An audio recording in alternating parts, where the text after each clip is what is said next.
Mas Anies pernah jadi gubernur 5 tahun di DKI. Anggaran DKI setahun sekitar 80 T. Jumlah penduduk Indonesia DKI 10 juta kira-kira lebih. APBD Jawa Barat 35 T. Jumlah penduduknya 50 juta, 5 kali DKI. Tetapi selama Mas Anies mimpin, sering sekali DKI menerima indeks polusi tertinggi di dunia. Bagaimana dengan anggaran 80 T, Pak Anies sebagai gubernur tidak dapat berbuat sesuatu yang berarti untuk mengurangi polusi? Terima kasih.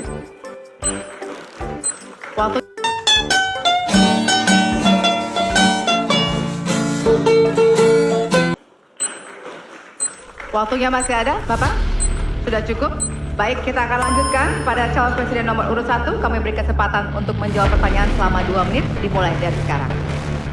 Pak Prabowo, terima kasih atas pertanyaan yang bagus, tetapi kurang akurat. Saya akan jelaskan, Pak.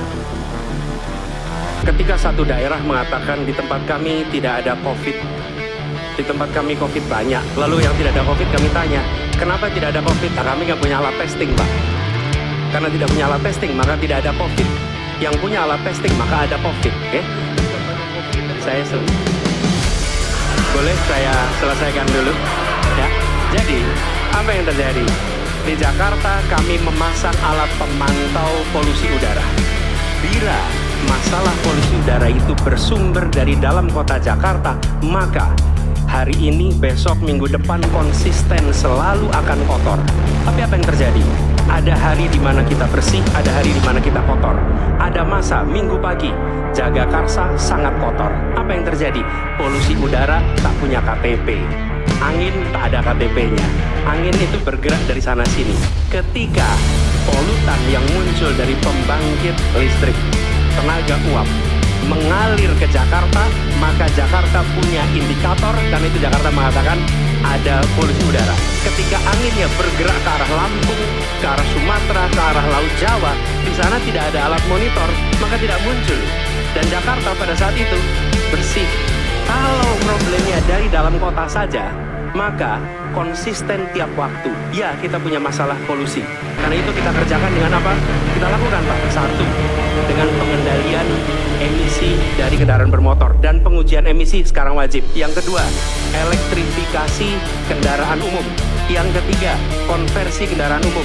Dan dulu yang naik kendaraan umum hanya 350.000 per hari, sekarang 1 juta per hari. Jadi itu kita kerjakan untuk menangani soal polusi di Jakarta. Masih ada waktu, Bapak? Cukup? Ya.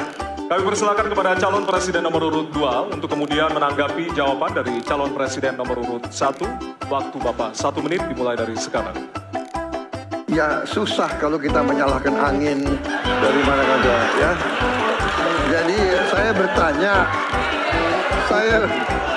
bertanya dengan anggaran segitu besar, jumlah penduduk, ya, langkah-langkah yang bisa dilakukan untuk dengan real dalam 5 tahun mengurangi polusi, juga di mana rakyat Jakarta begitu banyak yang mengalami sakit pernafasan.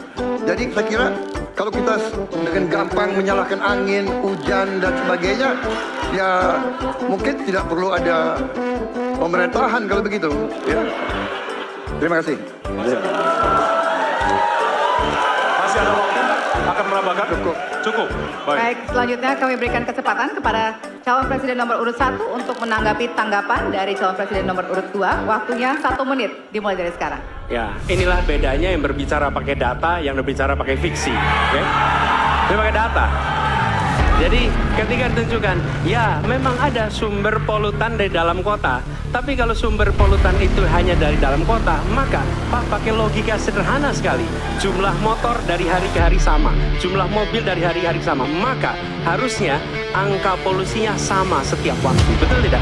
Tapi jumlah motor sama, jumlah mobil sama, ada kita sangat polusi, ada sisi sangat tidak polusi. Nanti kalau perlu saya kirimkan gambar satelitnya kepada Bapak. supaya Bapak bisa menyaksikan. Dan inilah mengapa kita mengambil langkah itu pakai ilmu pengetahuan, pakai data, dan menggunakan saintis untuk terlibat. Kalau tidak pakai itu, maka nggak akan ada langkah yang benar. Dan ini kemudian saya teruskan, Pak, bagaimana pengendalian itu dikerjakan untuk dalam Jakarta. Jika saya terpilih presiden, maka yang luar Jakarta saya kendalikan juga, Pak. Baik. Lu, gak bahaya, tak?